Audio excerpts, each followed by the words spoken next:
This is code.org. Let's see what we're doing.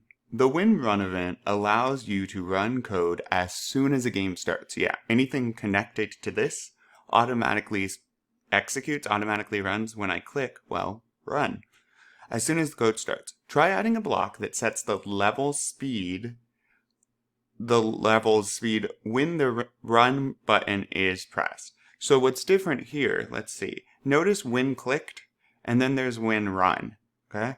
Well, if I were to put when flap normal amount under when run, oh, it still wants me to click to start it. That's funny. Normally it would execute immediately. It's because of how the blocks are arranged. All right, but watch. We can do set normal amount here. Now, the reason this works is I don't need to set the speed every single click, right? The bird's not going to be changing speeds. We know the speed of the bird. It's going to be normal.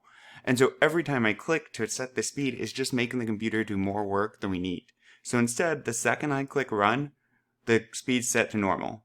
The computer knows. Normal, got it. And it just stays that way. We don't need to change it back to normal, back to normal. The computer already has it. Now, we just need to click. Ooh, moving target. Yes! Onward.